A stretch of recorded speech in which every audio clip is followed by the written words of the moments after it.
All of a sudden, the jet's powered on, take off again.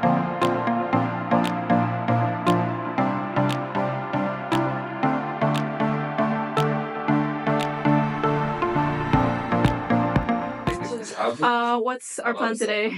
Plan today is a lot. So we've got Rachel here who's going to be our head of admin. So there's a lot to do in terms of getting it organised because I've been doing everything probably wrong for the past few months. So she's going to come and correct everything I've done. I'm going to get some coffees now. We have a morning meeting, and as anyone that's watched the vlog before knows, we put the guys under a little bit of pressure and we role play. And there's certain facts and figures that it's a must know. The name of the document that we all learn from is ACO Agents Must Know. So we'll do that, and then we'll get into the rest of the day and the rest of the week.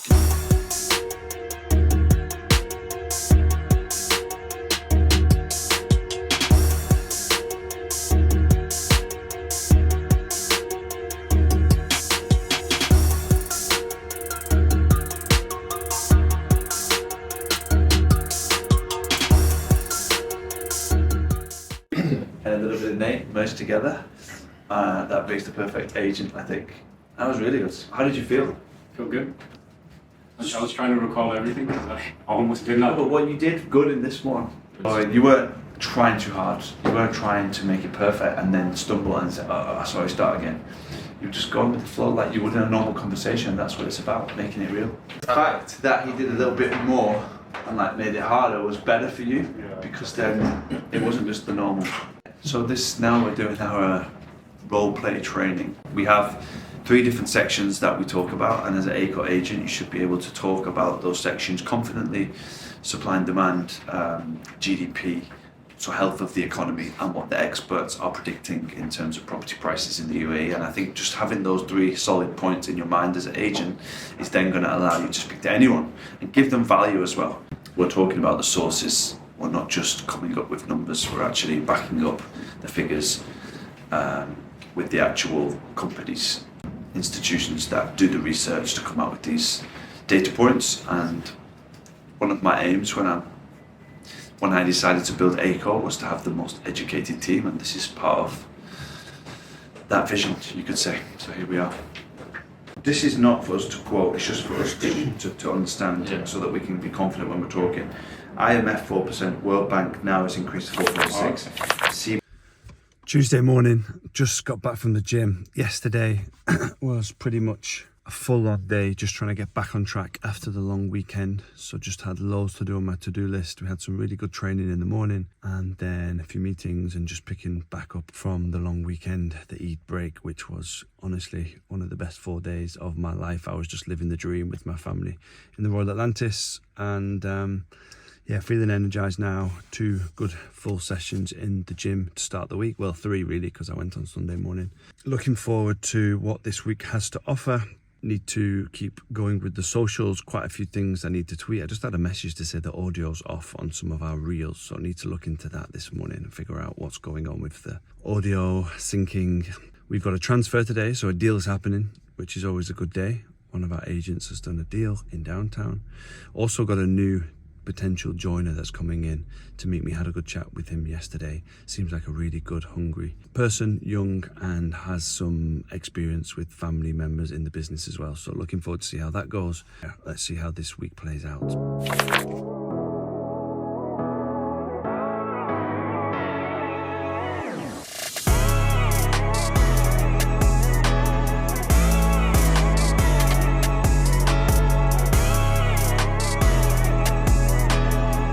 So this is the check for 1 penthouse unit, which was 24 million or 25? 24 million.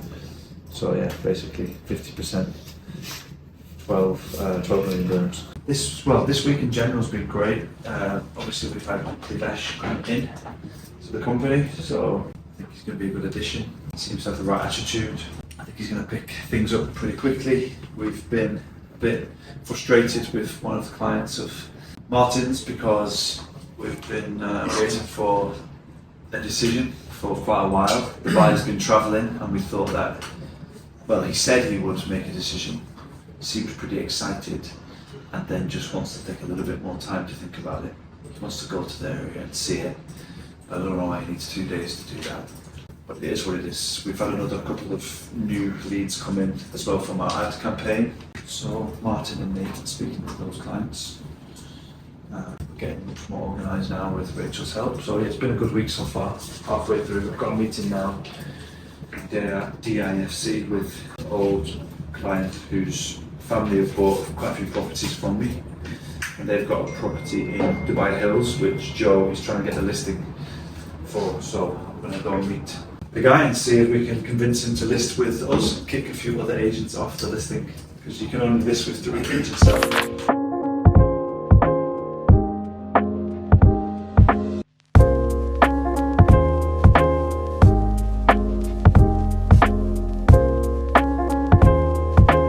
This week we have had a lot going on. So we had a meeting earlier in the week about our future project, which we're going to be launching. It was a long meeting. We basically have to finalise the prices for each individual unit. That might sound quite simple, but it's really important that we don't just come up with prices looking at our project. We also look at the market and how the prices that we're going to present and offer are in line and competitive with other projects which are selling, so that we don't overprice or underprice. We also agreed on the payment plan. That was about a 3-hour meeting, I think, in the end. And we discussed our sales strategy as well for that project.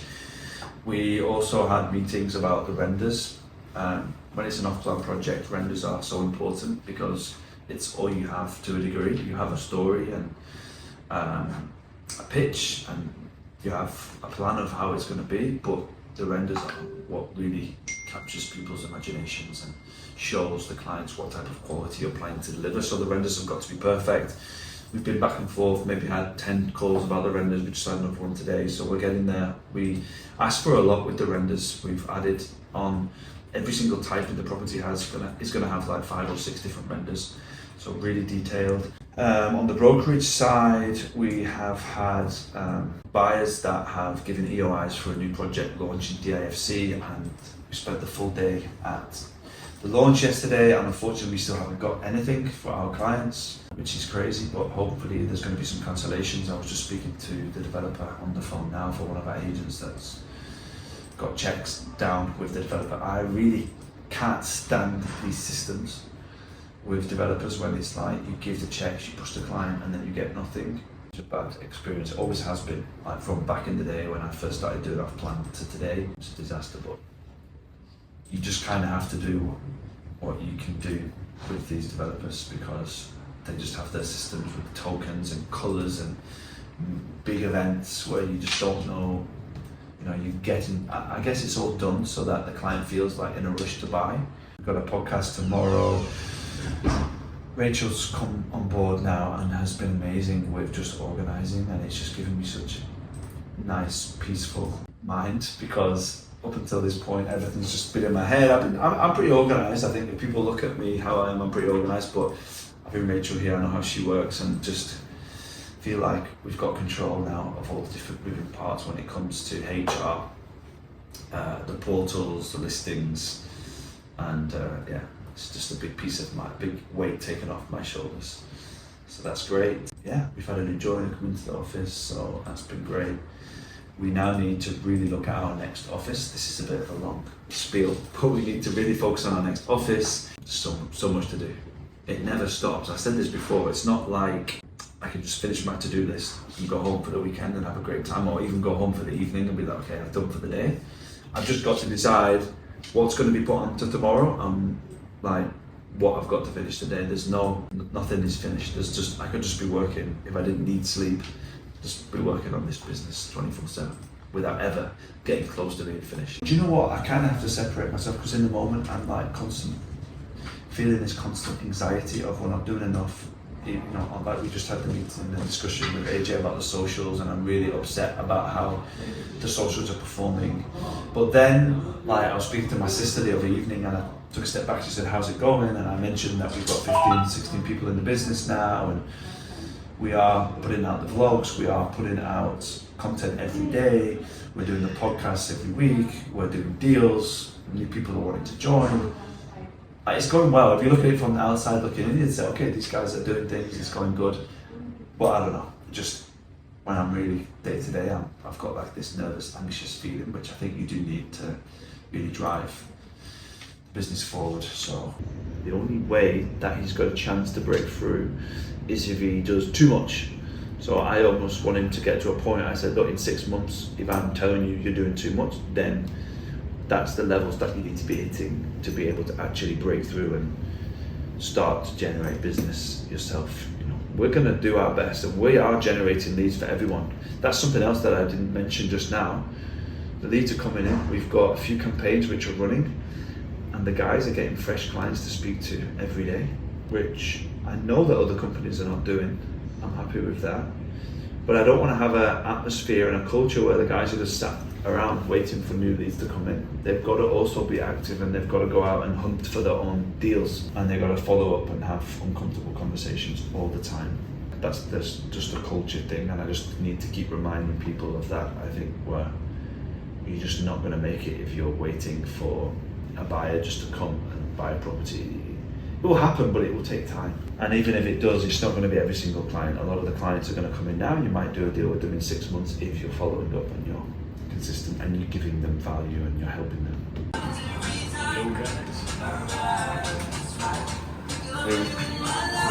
You didn't say anything about the song this time. You guys are jamming, huh? She was just saying, when we were working together before, I was just to play a tune. I think it was that song. Go on. What's happening? So my WhatsApp is open again. Yeah. I opened it, and I got this response from the blast. It sounds huge. How is it forwarded? I forwarded it from the blast, but this is what the message says. Thank you for reaching out. At the moment, I'm not in a position to consider any investments. However, I'd like to recommend. I think this is most likely some sort of a scam. Really? Yeah. Who is the guy that sent the message? Ihad was his name. Okay. Did you call him? No, I did call this Okay. number. Call them and see what they say. But I need to tell you something, because you got a lead today and you put 3 comments on the lead. I did. Do you know what I'm going to say? Not necessarily. No. Yeah. Any ideas? I put all this stuff in the notes. So this guy, obviously, he's inquired, and Right. that's a Dubai number. It's a Qatar. No, it's a Dubai number. You put, I've tried to call him 3 times, number's not working, sent email, sent WhatsApp, but just use a bit of common sense. Try 050. Tried it, called it, answered first time, had a really good chat with him. You called him? Yeah, I just called him because I was like, obviously. Because I thought it was a Qatar number. The area code was. Yeah, but this is just filling out a form. He's obviously just gone from 971 to 974 by accident. Sure. You want me to call him again? No, I called him, I had a chat with him. He's looking for townhouses near the beach. It's not really that serious, but I had a good chat with him. He just wanted to know the prices in KFC. Cool. But, you know, that's pretty obvious to me that it's a Dubai number. 050. It kind of has the same digits on Qatar. Yeah, I know, but you But can't you're try right, it like- because you can't. Yeah. True. Yeah, how's everything else? All good. All good. I'm just gonna give this one a shot and see what happens. What one? He seems legit. Oh, yeah. Contact Well, him. I don't think it's legit. I think it's a scam. It's a bit. Go on. Live call here now. Yeah. First time ever on the ACO vlog. Could be calling it a scam, but he thinks it's a real buyer.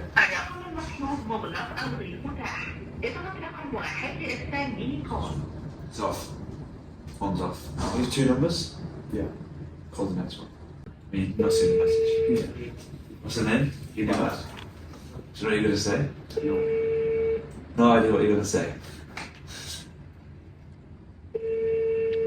What does your phone show now when you call ACO? Because it's under our visa. Don't end it yet. No, when you call it, come up with the number, come up with ACO. Booth. I think so. Yeah. Sure.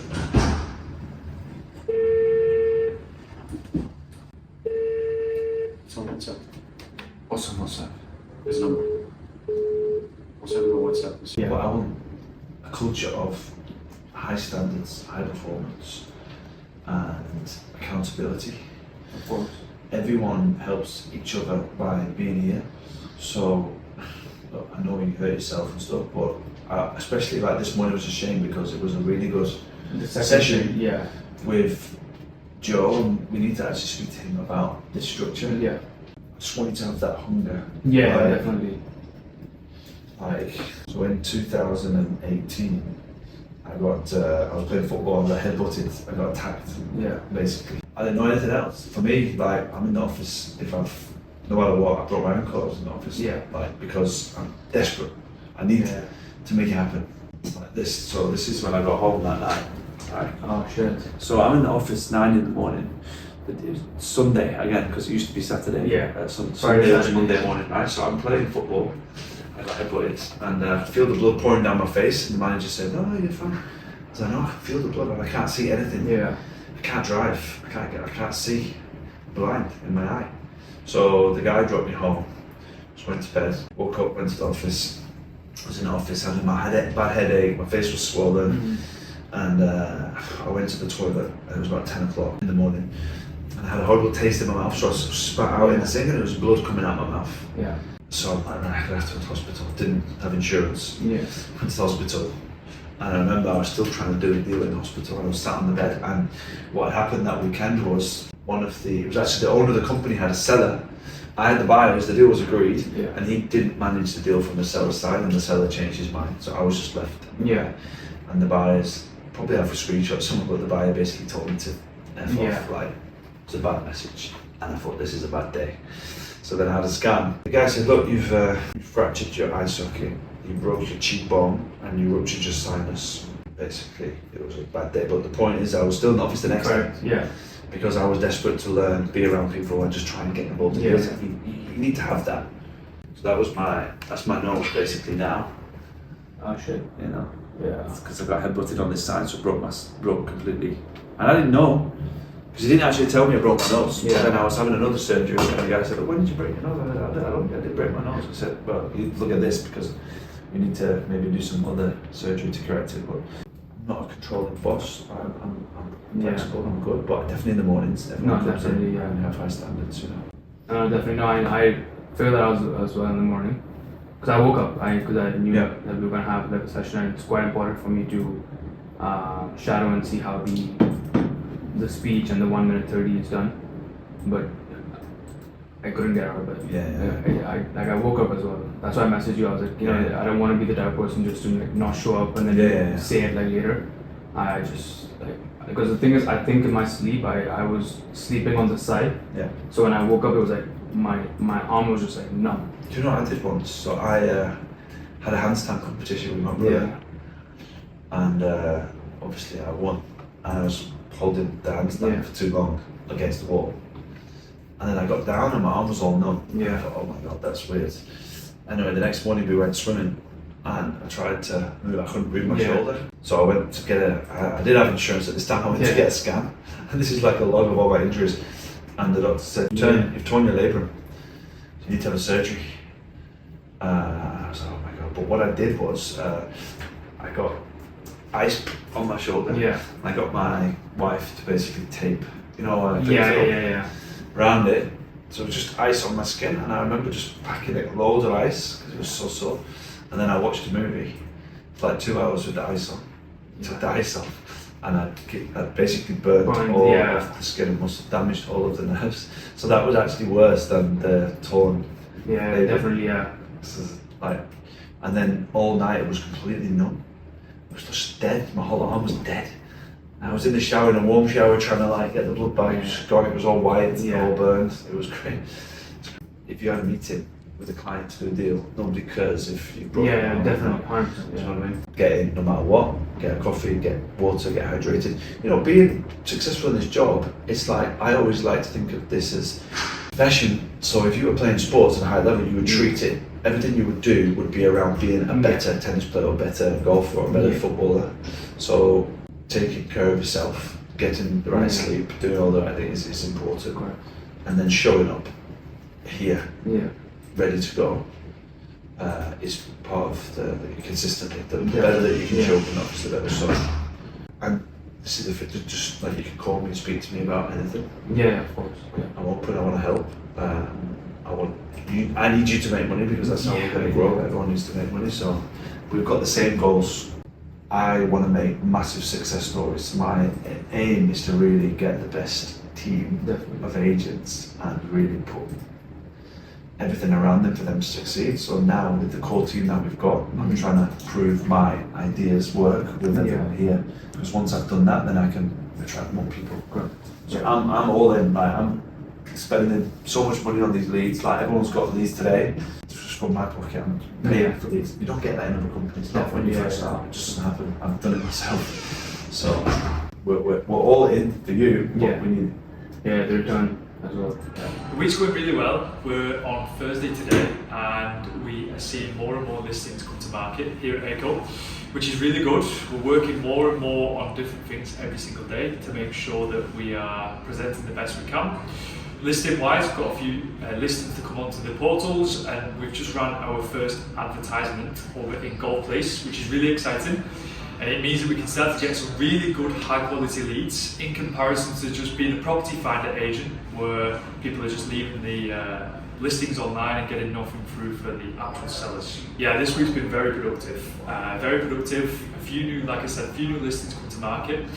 Personally, also some things going on behind the scenes, which is really good and cool. And we're going to see some collaborations.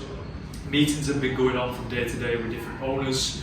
And yeah, just really building the portfolio. Yeah, so I've been speaking to a lot of sellers this week. Obviously in my prime area, Gold Place, located in Dubai Hills, great sub-community. But what I've noticed a lot is that agents are ruining the market. They're absolutely killing it in terms of the value, what people see when they're coming into the country as well. Because a lot of people that move into this community are a family, they're end users. So a lot of people are starting to see the real value. When there's more and more listings coming online and a lot of fake listings just sat on the portals, people are not seeing the true value and the worth of this community. Everyone's just left. I'm the last in the office again, in our little boxy office, which is going to be great to look back on. It's not bad though here, I actually quite like it, but we need to move soon. Devesh has just left the office. He didn't come in first thing this morning. We had a chat, we talked about how important it is to show up. Talked to him a little bit about what life was like in the early days and how hungry I was when I first came to Dubai. Not saying that I'm the best agent in the world or the best example, but I think he understood where I was coming from and he stayed. He's just left now, it's 7:30, so I think he gets it. And he's got the right ideas and I can see he's excited. I just wanted to tell him that yes, it's going to be tough and you need to think about the first year being really difficult just so that you've got the mindset of when it is tough, it's not going to knock you back too much. But also, I don't want people to think that they can't do anything in the first year because you can, especially in this market. If you jump in and you give it everything you've got and you're really hungry, then especially with our support, I think you can do something really amazing in the first year. So on one side, I want people to be expecting it to be tough, but on the other side, you can still make it happen. There's nothing holding you back. You know what? On the night flight, Olive's just going to sleep the whole way. It's going to be great. She didn't sleep one single thing. She was crying the whole flight. I was like, you know what? As soon as the plane takes off, I'm going to go to sleep. When they ask me for food, I'm not saying no, I'm going to sleep. I lie back, go to sleep. I lie back. Then the lady came, would you like your meal? I was like, okay, yeah, go on. I might as well. I'll pay for it. So then I was waiting for 1 hour. Really tired, 9 p.m. flight. I was waiting for the food. Then the starter comes. Then the main. Then it's like 3 hours. I haven't been to sleep. Oh my God. So anyway, I tried to go to sleep, can't sleep. Then we're coming into landing. I have a migraine. The headache is killing me. So I'm like, I have ibuprofen. I hate ibuprofen, but it's the only thing that really works. So I take 2 ibuprofen, and I just think we're landing in 20 minutes. We're just going down. We're going to have two bottles of water. Okay. We're coming down to land. Right. It's like 4 a.m. in the morning, 5 a.m. Just as we're landing, I'm looking out the window, I see the runway. I'm like, what the fuck is happening? Like, we're supposed to be landing. What's going on? I said, Kelsey, what's happening? Like, because she flew for Emirates for 6.5 years. She said one time in 6.5 years, we had what's it called? Aborted landing, yeah. She said that she was really worried. Nothing from the pilot, no words, nothing. 10 minutes, yeah, we're waiting. We're like, what the fuck's going on? Everyone's panicking. And they said, hey, really, really sorry, we have to go back round. There was some issue. They didn't give any. Anyway, at this point now, I really need the toilet because I just had 2 full bottles of water because I was planning to land. So now I'm thirsty for the toilet. Slow down.